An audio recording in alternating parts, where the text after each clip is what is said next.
오늘도 거룩한 그 주일 맞이해서 하나님께 예배 드리는 성도 여러분들의 가정 자녀들 그 건강사 직장 위에 하나님의 놀라우신 은혜 평강 축복 넘쳐나기를 주님의 이름으로 축원합니다. 오늘은 갈라디아서 6장 그 1절에서 5절의 말씀을 통해서 신령한 너희는 그 자신을 돌아보라라는 제목으로 함께 그 은혜를 나누었으면 합니다. 오늘 본문에 기록된 그 갈라디아서는 그 전반부인 갈라디아서 1장부터 그 5장 12절까지 교리에 관해서 좀 말씀하고 있어요. 교리. 어떻게 하면 영생을 얻을 수 있는가. 여기에 관한 문제를 그 사도 바울이 지금 말씀하고 있어요. 사도 바울은 예수 그리스도께서 죄를 사하시기 위해 십자가에 죽으시고 이렇게 하기 위해 사망 권세 이기고 부활하셨음을 하나님의 은혜로 믿을 때 제사함을 받아 의롭다함을 얻어 하나님의 자녀로서 천국에서 영원한 안식을 누린다. 이렇게 이제 말씀하고 있죠. 사도 바울은 갈라디아서 전반부에서 오직 예수 그리스도를 믿어야만이 구원을 받는다. 이 교리를 강조한 것은 그 당시 갈라디아 지역에 있는 성도들은 그 율법주의자들에 의해 예수 그리스도를 믿어야 한다. 믿어야 하는데 믿는 것도 중요하지만은 구약 율법을 지켜야만이 구원을 받는다. 이렇게 이제 갈라디아 지역에 있는 교인들이 미혹했어요.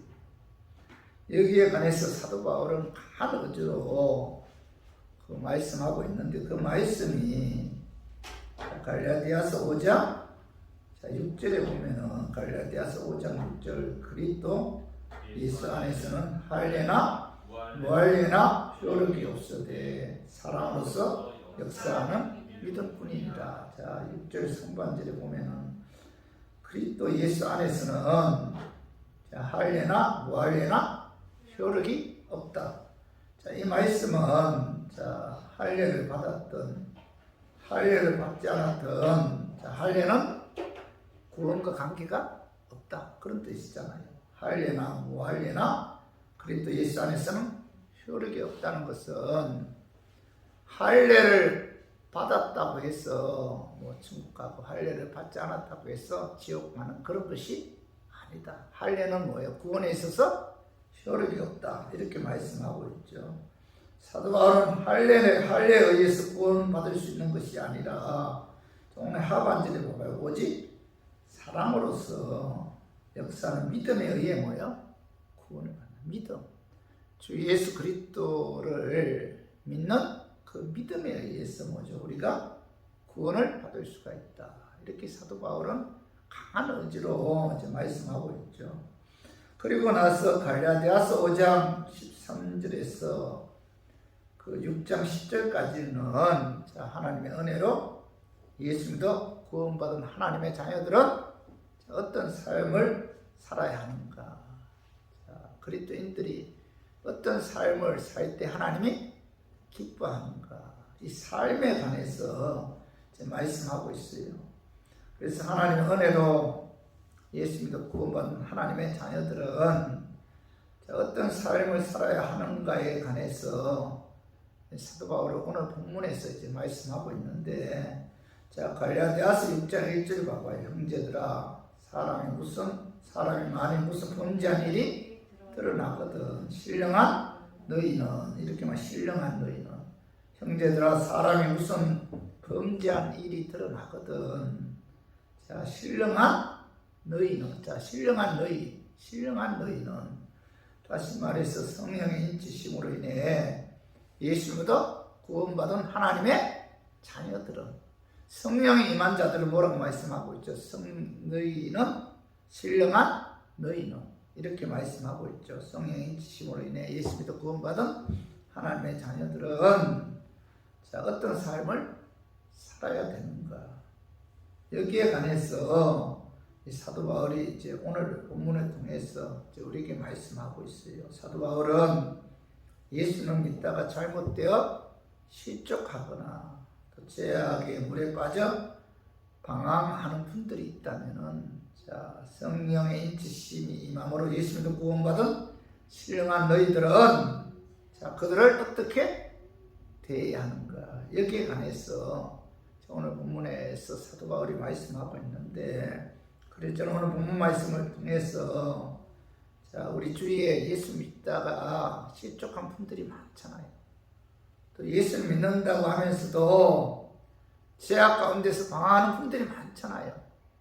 그런 분들을, 자, 성령의 인치심 임함으로 예수 믿고 구원받은 신령한 저와 우리 교인들은 그들을 어떻게 대해야 하는가, 여기에 관해서 알아보고, 자, 저 우리 교인들은 이와 같은 삶을 살았으면 하는 그런 마음에서 제가 오늘 이 말씀 준비했습니다. 말씀 전가할 때 악한 마귀는 나사렛 예수 이름으로 떠나고 성령 하나님께서 함께 하심으로 깨닫는 그런 은혜가 임하기를 주님의 이름으로 축원합니다. 자, 예수 믿다가 실족하는 분들, 또 죄악에 빠져서 방하는 분들, 그런 분들이 우리 주위에 있다면은, 자, 성령님이 그 인치심에 의해 예수 믿고 구원받은 그 신령한 저 우리 교인들은, 자, 그들을 어떻게 대해야 하는가, 여기에 관해서 첫 번째로 사도 바울은 그들을 비판하거나 정죄하지 말고, 자, 온유한 심정으로 대해야 된다, 이렇게 말씀하고 있어. 그 말씀이 봐봐요. 갈라디아서 6장 1절 봐봐. 형제들아, 사람이 만일 무슨 범죄한 일이 드러나거든 뭐죠? 신령한 너희는, 자, 온유한 심정으로, 이렇게 막 온유한 심정으로, 온유한 심정으로 그들을 대해야지. 그들이 죄악 가운데 있다고 해서, 예수 믿다가 실족했다고 해서 그들을 비판하거나 정죄해서는 안 된다. 그들을 대할 때 온유한 심정으로 대해야 된다, 이렇게 말씀하고 있죠. 온유하다는 것은 늘 숨기는 자세로 대하는 거죠. 겸손한 자세로, 이렇게 대하는 것이 온유한 심정으로 대하는 것이, 심령으로 대하는 것인데, 자, 사도 바울은, 자, 우리 주위에, 자, 죄악 가운데 있는 분들이 있다면은 온유한 마음으로, 부드럽고 따뜻한 마음으로, 겸손한 마음으로 그들을 대해야지, 그들을 비판하거나 정죄해서는 안 된다, 이렇게 이제 권면하고 있죠. 죄가 드러나면 보통 그렇잖아요. 그랬더니 어떻게 그럴 수가 있느냐, 목사가 어떻게 그런 행동을 할 수 있느냐, 장로 권사가 어떻게 그런 행동을 할 수 있단 말인가. 자기는 전혀 죄를 범하지 않는 것처럼 날뛰는 그런 성도들은 뭐예요? 결코 온유하게 대하는 성도들이 아니죠. 하나님의 은혜로 예수 믿고 구원받은 하나님의 자녀들은, 우리 주위에 예수 믿다가 실족하거나 예수 믿는다고 하면서도 죄악 가운데 있는 사람들을 대할 때 온유하게 대해야 된다. 비판하거나 정죄해서는 안 된다. 예수님의 그 온유한 성품을 본받아야 한다라고 이제 사도 바울이 말씀하고 있죠. 마태복음 11장 28절에서 29절, 자, 우리 한번 읽어봐요. 수고하고 무거운 짐진 자들아, 다 내게로 오라. 내가 너희를 쉬게 하리라. 나는 마음이 온유하고 겸손하니 나의 멍에를 메고 내게 배우라. 그리하면 너희 마음이 힘을 얻으리니. 자, 예수님의 마음은 어떤 마음이에요? 온유하고 겸손한 마음이죠. 상한 갈 때도 끄지 아니하시고 꺼져가는 심지도 끄지 아니하시는 분이 바로 예수님의 그 온유한 마음이죠. 그래서 저와 우리 교인들도 여러분 이 예수님의 온유한 마음을 우리가 본받아야 돼요. 우리 주위에 그 죄악 가운데 있는 분들이 있다면 그들에 대할 때 우리가 온유한 마음으로 그들을 대해야 된다. 예수님의 그 온유를 본받아야 한다는 겁니다. 요한복음 8장 그 1절에서 11절에 보면은 이 서기관들과 바리새인들이 간음 현장에서 들린 그 여인을 끌고서 그 예수님 앞에 왔어요. 저들은 살기등등한 모습으로 그 여자의 머리채를 잡고 모세 율법에 의해 돌로 쳐 죽여야 마땅하다고 외쳤습니다. 그리고 그들은 예수님을 함정에 빠뜨리기 위해 선생이여 모세 율법에 의하면은 간음하다 잡힌 여자를 돌로 쳐 죽이라고 말씀하셨는데 선생님 무엇이라고 말씀하시겠습니까? 라고 이제 물었어요. 그때 예수님은 아무 말씀도 하지 않고 앉아서 손가락으로 그 바닥에 무엇인가를 쓰기 시작했습니다. 그들은 그 예수님이 바닥에 무엇을 쓰고 있는 도중에도 계속해서 예수님의 대답을 채축했어요. 어떤 성경 사본에는 예수님이 앉아서 손가락으로 그 땅바닥에 쓴 내용은 간음하다가 잡힌 그 여자를 돌려 치려는 사두개인과 그 바리새인들의 그 죄를 바닥에 적었다 이렇게 이제 기록되어 있어요. 예수님께서는 그들의 죄를 손가락으로 이 땅바닥에 기록하면서 이제 말씀하신 내용이 요한복음 8장 7절 한번 읽어봐요. 그들이 묻기를 마지 아니하는지라 이에 일어나 이르시되 너희 중에 죄가 없는 자가 먼저 돌로 치라 하시고 예수님께서는 바리새인들과 사두개인들의 죄를 앉아서 손가락으로 바닥에 쓰면서 뭐라고 말씀하고 있죠? 이에 일어나 이르시되 너희 중에 죄가 없는 자가 먼저 돌로 치라 이렇게 말씀하셨죠. 예수님께서는 그들에게 이 여자나 너희들이나 모두 돌에 맞아 죽어야 할 죄인이다. 다른 점이 있다면은 이 여자는 죄가 드러났고 너희들은 죄가 드러나지 않은 그 차이밖에 없다라고 이제 말씀하시면서 그죠? 그들의 죄를 이제 바닥에 손가락으로 기록했는데 그때서야 그들은 자신들의 죄를 이렇게 보면서 양심의 가책을 받아서 손에 잡은 돌을 내려놓고 하나 둘씩 떠나기 시작했어요. 예수님과 간음한 여인 두 사람이 만났을 때 예수는 먼저 온유한 마음으로 그 여인에게 말씀하셨는데 요한복음 8장 10절에서 11절 우리 한번 읽어봐요. 예수께서 일어나사 여자의 아무도 없는 것을 보시고 이르시되 여자여 너를 고발하던 그들이 어디 있느냐 너를 정죄한 자가 없느냐 대답하되 주여 없나이다. 예수께서 이르시되 나도 너를 정죄하지 아니하노니 가서 다시는 죄를 범하지 말라 하십니다. 예수님께서는 여자여 너를 정죄하던 자들이 다 어디 있느냐 이렇게 물어보죠. 그때 그 여인은 주여 아무도 없나이다. 돌을 내놓고 다 갔잖아요. 양심의 가책을 느꼈어. 그때 예수님께서는 나도 너를 정죄하지 아니하노니 가서 다시는 죄를 범하지 말라 이렇게 말씀하셨는데 여러분 예수님의 온유한 모습을 볼 수가 있잖아요. 우리가 예수님의 그 온유한 모습을 본받는다면은 여러분 우리들도 예수님처럼 뭐예요? 우리 주위에 죄를 범하는 자들이나 또 예수 믿다가 실족한 분들이 있으면 그들을 대할 때 뭐예요? 예수님의 마음을 본받아 온유한 마음으로 그들을 대해야지 그들을 비판하거나 정죄해서는 안 된다. 이렇게 이제 사도 바울이 오늘 본문을 통해서 우리에게 말씀하고 있죠. 성도 여러분, 인간은 연약한 존재죠. 불완전한 존재고 인간은 누구나 실수할 수 있고 죄를 범할 수밖에 없는 그런 존재잖아요. 인간이 그래요. 그래서 이사야 45장 9절 보고요. 질그릇 조각 중 한 조각 같은 자가 자기를 지으시니가 더불어 다룰진대 하에 있을진저 진흙이 토기장이에게 너는 무엇을 만드느냐. 여기 보면 질그릇 조각 중 한 조각 같은 자.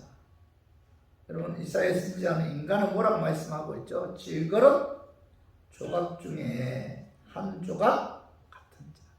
이 인간이라는 거예요. 뭐 질그릇은 흙으로 빚어 만든 그릇인데, 그죠? 그 인간의 나약한 모습을 말씀한 거죠.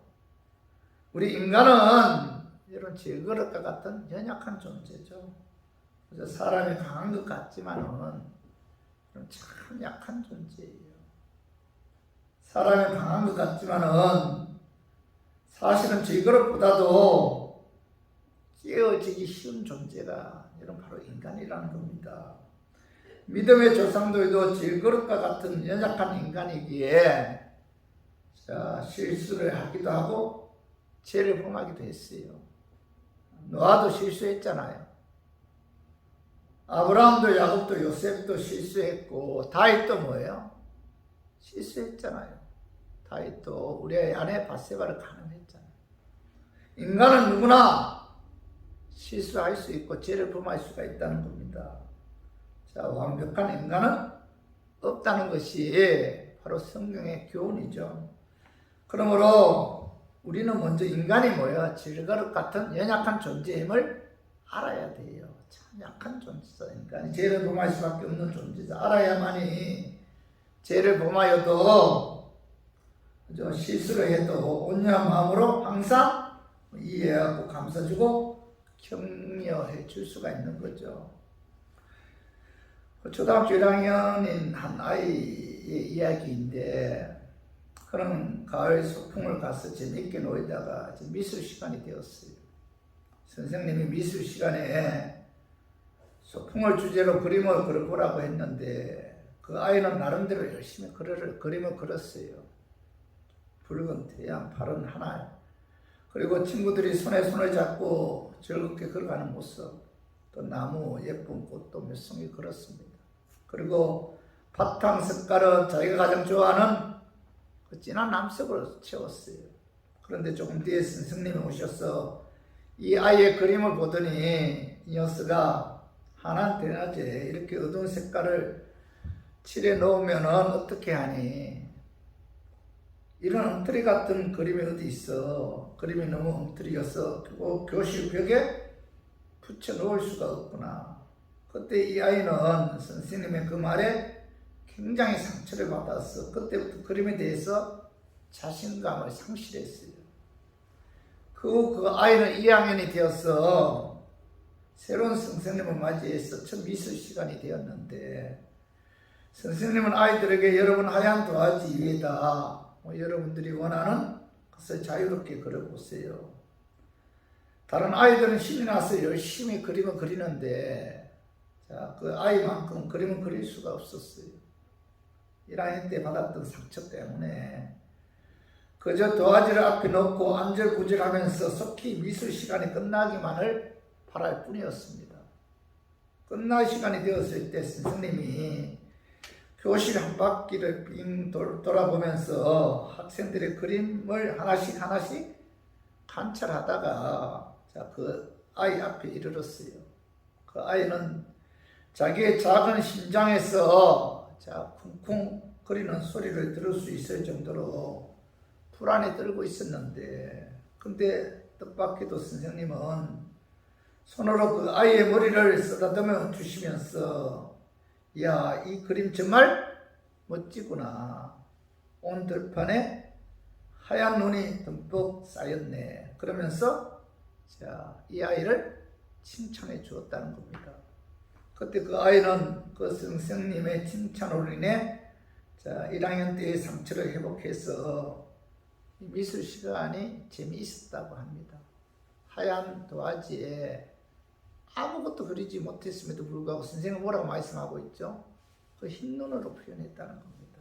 흰 눈, 들판에 하얀 눈이 듬뿍 쌓였네 하면서 그 아이를 칭찬해 주었다는 거예요. 성도 여러분, 인간의 연약한 부분을 이해하고 받아주는 온유한 심령이 자, 상대방의 마음을 열 수가 있고 완악한 마음을 녹일 수가 있다는 겁니다. 잘못한 사람을 지적할 때 고함을 지르고 반말을 한다고 해서 해결되는 것이 아니죠.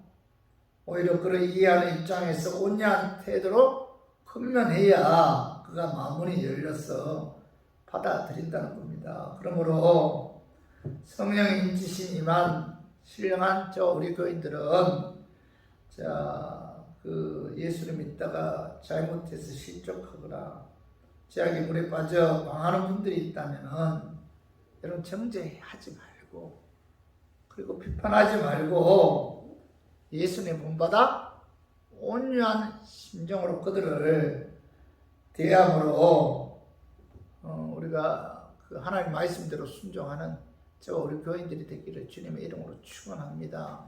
그리고 두 번째로 이 예수 믿다가 실족하거나 죄악의 물에 빠져 망하는 분들이 있다면 성령의 인치심이만 신령한 우리 교인들은 그들을 어떻게 대해야 되는가? 첫 번째는 뭐예요? 온유한 마음으로 대해야 되고, 두 번째로는 그들이 바로 설 수 있도록 도와줘야 돼요. 도와줘야 됩니다. 갈라디아서 6장 1절 한번 읽어봐요. 형제들아, 사람이 만에 무슨 범죄한 일이 드러나거든 신령한 너희는 온유한 심령으로 그러한 자를 바로 잡고 이렇게 말씀하고 있잖아요. 온유한 심령으로 그러한 자를 바로 잡고, 이 바로 잡는다는 것은 뭐예요? 그들이 하나님 앞에서 거룩한 삶을 살 수 있도록 도와줘야 한다. 그런 의미에서 바로 잡아주고 이렇게 말씀하고 있지. 바로 잡고 성령의 인치심이 임함으로 신령한 저와 우리 교인들은 우리 주위에 하나님 말씀에 불순종해서 타락의 길로 가고 있는 자들이 있다면 그들을 정죄하거나 비판할 것이 아니라 기도와 말씀과 온유한 심령으로 접근해서 그들을 바로 잡아줘야 된다. 그죠? 그들이 바로 설 수 있도록 온유한 심령으로 도와줘야 한다. 이렇게 이제 말씀하고 있죠. 그리고 갈라디아서 6장 2절에 봐봐요. 너희가 짐을 서로 지라. 그리하면 그리스도의 법을 성취하라. 이렇게 말씀하고 있는데 그리스도의 법은 사랑이죠. 사랑. 사도 바울은 사람이 만에 무슨 범죄한 일이 드러나거든 신령한 너희는 죄악 가운데서 빠져 허우적거리는 분들을 비판하거나 정죄하지 말고 기도와 말씀과 온유한 심령으로 바로 잡아줄 뿐만 아니라 뭐예요? 서로 짐을 같이 져서 그리스도의 사랑을 성취하라. 이렇게 말씀하고 있죠. 짐을 함께 져주고 그 사람으로 하여금 바르게 쓸 수 있도록 도와주는 것이 바로 그리스도의 사랑을 실천하는 행동이다. 이렇게 이제 말씀하고 있는 거죠. 그래서 고린도전서 13장 13절에 봐봐요. 믿음, 소망, 사랑 이 세 가지는 항상 있을 것인데 그 중에 제일은 사랑이다. 사랑은 뭐예요? 사랑은 죄악 가운데 있는 자들을 바로 잡아줄 뿐만 아니라 뭐예요? 기도와 그죠? 말씀으로 근면해서 그들이 거룩한 삶을 살 수 있도록 하나님의 자녀로서 합당한 삶을 살 수 있도록 도와줄 뿐만 아니라 뭐예요? 서로 짐을 지는 것이 그것이 바로 뭐예요? 그 하나님의 사랑이다. 이렇게 이제 말씀하고 있죠. 바로 요한일서 4장 20절에서 21절도 봐봐요. 누구든지 하나님을 사랑하노라 하고 그 형제를 미워하면 거짓말하는 자니 보는 바 그 형제를 사랑하지 아니하는 자는 보지 못하는 바 하나님을 사랑할 수 없느니라. 우리가 이 계명을 주께 받았나니 하나님을 사랑하는 자는 또한 그 형제를 사랑하죠. 사랑이 뭐예요? 사랑이 죄 가운데 있는 자가 있으면은 거룩한 삶을 살 수 있도록 그 죄에서 벗어날 수 있도록 도와줄 뿐만 아니라 뭐예요? 말씀과 기도와 또 금면을 통해서 그가 바로 설 수 있도록 도와주실 뿐만 아니라 같이 뭐예요? 짐을 지는 것이 바로 뭐예요? 그 형제에 대한 사랑이다. 하나님을 사랑한다고 하면서 자, 형제를 눈에 보이는 형제를 사랑하지 않는다면 그건 뭐 진정히 하나님을 사랑하는 것이 아니다. 이렇게 말씀하고 있죠. 그리고 저와 우리 교인들은 여러분 신앙생활 하는 데 있어서 여러분 우리가 분명히 알아야 될 것은 우리 주위에 있는 사람들이 죄악 가운데 있다면은 여러분 우리가 그들을 온유하게 대해야 되고 그죠? 그리고 그들이 거룩한 삶을 살 수 있도록 도와줘야 되고 또한 뭐 그들의 짐을 같이 져줘야 된다. 이것이 바로 뭐예요? 사랑이다. 사랑을 실천하는 것이다. 이렇게 이제 말씀하고 있죠. 미국의 그 뉴욕에 가면은 라가디아라는 그런 공항이 있어요. 주로 국내에서는 이용하는 공항인데 이 라가디아라는 사람은 그 12년 동안 뉴욕 시장 그 3번에 역임했던 그 훌륭하고 존경받는 그런 인물이었다고 합니다. 이분은 뉴욕 시장으로 재직하기 전에 그곳에서 이제 판사로 일했는데 어느 날 하루 법정에 앉아 있는데 어떤 경찰관이 한 노인을 끌고 왔어요.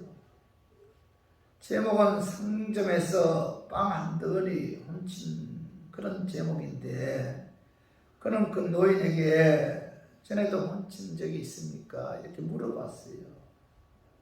판사의 말에 노인은 아닙니다. 이번이 처음입니다. 이 판사가 물어봐요. 노인에게 왜 훔쳤습니까?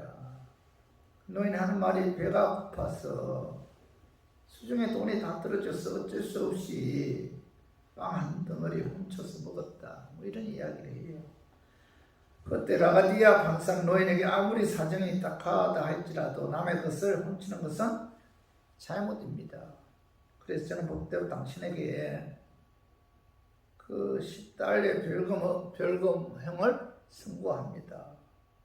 그리고 난 뒤 라가디아 판사는 법정 안에 있는 모든 사람들을 향해서 이 노인이 빵 한 덩어리를 훔친 것은 비단 이 노인의 책임만은 아닙니다.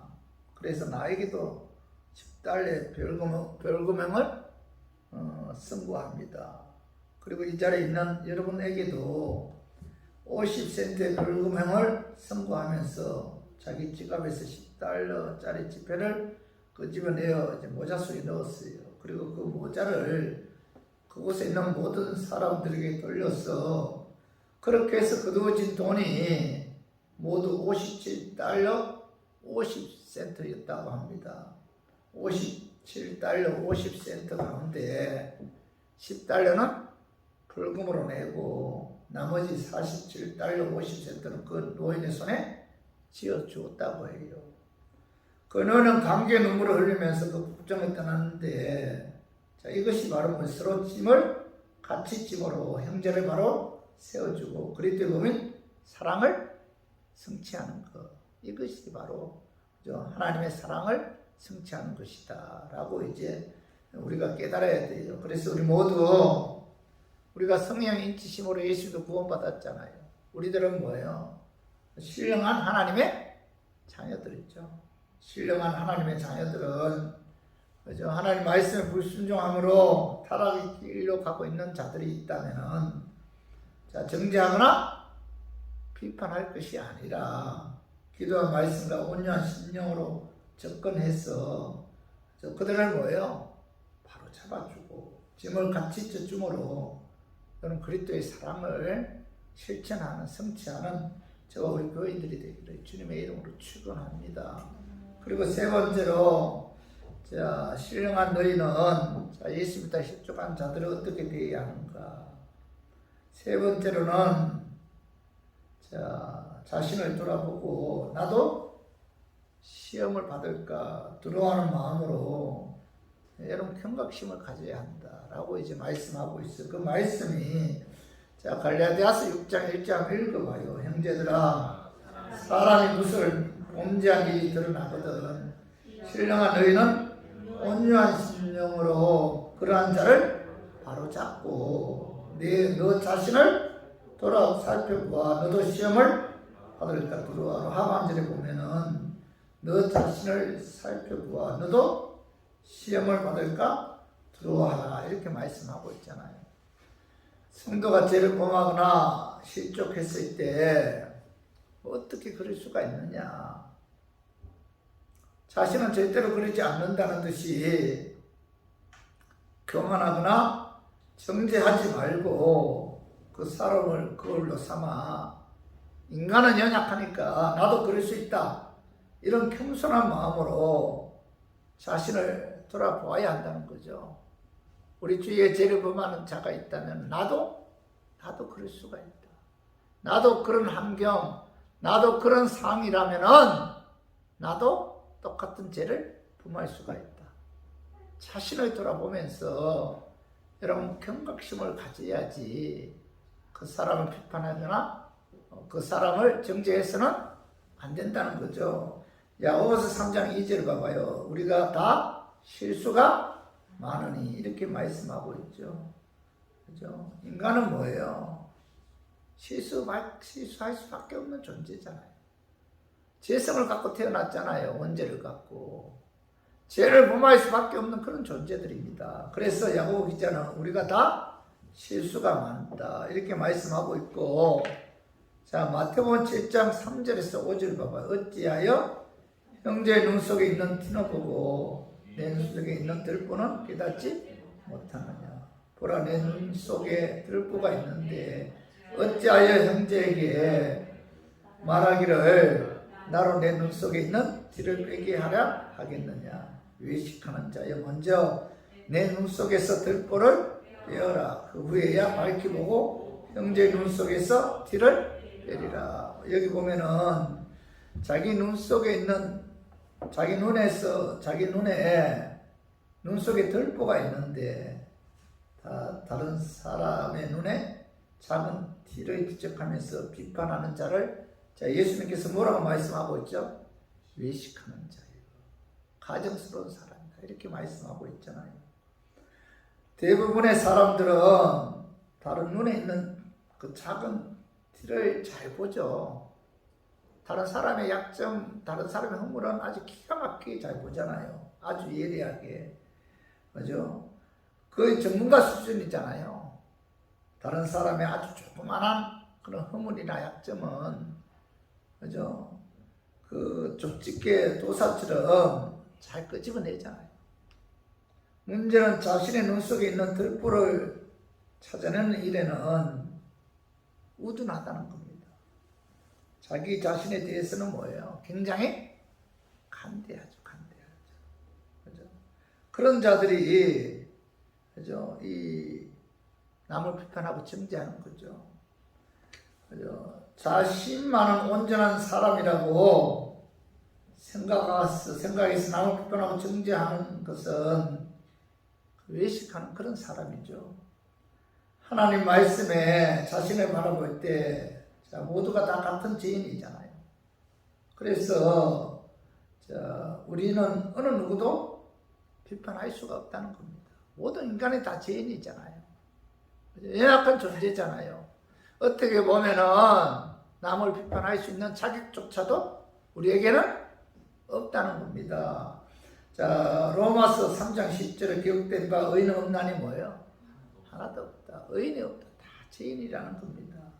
로마서 3장 23절에 모든 사람이 죄를 범하였음에 하나님의 영광에 이르지 못했다. 모든 사람이 다 죄인이다. 그렇죠? 그렇기 때문에 우리가 모든 사람이 다 죄인임에도 불구하고 남을 비방하는 사람들을 보면은 그들은 뭐예요? 자기는 의롭다고 착각하기 때문에 나는 괜찮은 사람이다. 나는 의로운 사람이다. 나는 너와 달라.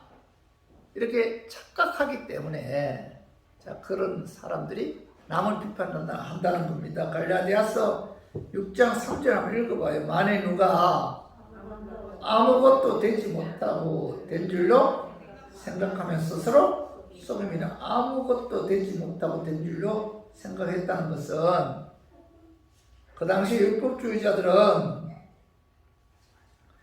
자신들이 하나님의 말씀인 율법을 지키지 못하는 죄인임에도 불구하고 그들은 뭐예요? 자신들은 율법을 100% 지킨다고 착각하는 분들이죠. 그죠? 그런 의미에서 만에 누가 아무것도 되지 못하고 된 줄로 생각하면 스스로 속임이라. 이 율법주의자들은 자신이 의인이라고 생각했어요. 자신들은 자기의 의에 의해 천국에 들어갈 수 있다고 생각을 했습니다. 예수님을 십자가에 못 박아 죽이는 것도 그들은 뭐예요? 자신이 의인이기 때문에 가능했던 것입니다. 착각했다. 그죠? 그것은 뭐야? 자기 자신에게 속은 것이다. 이렇게 이제 사도 바울이 말씀하고 있는 거죠. 하나님 보실 때 의롭지 않은데 자기 자신을 바라볼 때 의롭다고 착각하기 때문에 의롭지 않게 보이는 다른 사람들을 비판하고 정죄한다는 겁니다. 그러니까 남을 정죄하고 비판하는 사람들을 분석해 보면은 그들은 뭐예요? 자신이 의롭다고 착각하기 때문에, 그죠? 나는 너보다 더 낫다고 생각하기 때문에 남을 비판하고 정죄한다는 겁니다. 그리고 두 번째로 비판하는 사람들을 분석해 보면은 이 자랑할 것이 자기에게만 있다고 착각하기 때문에 남을 비판한다는 거예요. 그 말씀이 갈라디아서 6장 4절 봐봐요. 각각 자기 일을 살피라. 그리하면 자랑할 것이 자기에게는 있어도 남에게는 있지 아니하리니. 그죠? 이 율법주의자를 향해 그들을 사도 바울은 각각 자기 일을 살피라 이렇게 말씀하시면서 그들은 뭐예요? 자랑할 것이 자기에게만 있다. 내가 아는 모든 이들은 다 자랑할 것이 있어. 우월하다. 그렇기 때문에 남에게는 자랑할 것이 없다는 거예요. 그래서 그들을 비판하고 정죄한다는 겁니다. 그리고 비방한 사람들을 분석해 보면 세 번째로는 자기 말에 최선을 다하지 않는 사람들이 남을 비판한다는 거예요. 그 말씀에 갈라디아서 6장 5절 봐봐. 각각 자기의 짐을 질 것이라 이렇게 말씀하고 있는 각각 자기의 짐을 질 것이라 이 말씀은 자기 일에 충성하라는 겁니다. 남을 비판하고 정죄하는 사람들은 남에 대해서 이러쿵저러쿵 하는 사람들은 자기 일에 충성하지 않는 사람들이다. 자기 일에 충성하지 않는 사람들이 남의 일에 이러쿵저러쿵 간섭하면서 비판하고, 그죠? 그리고 정죄하고 또 불평도하고 불만을 가진다는 겁니다. 그런 의미에서 사도 바울은 갈라디아서 6장 5절에 각각 자기의 짐을 질 것이 자기 일에 충성하고 최선을 다해야 된다. 이렇게 이제 말씀하고 있는 거죠. 그렇죠. 우리 교인들도 이런 신앙생활하는 데 있어서, 그죠? 우리가 살아가는 데 있어서 어떤 사람이 죄를 범했을 때, 자, 나도 그와 같은 입장, 같은 상황, 같은 환경이라면은 똑같은 죄를 범할 수 있다. 이런 두려운 마음으로 이런 경각심을 가져야 돼요.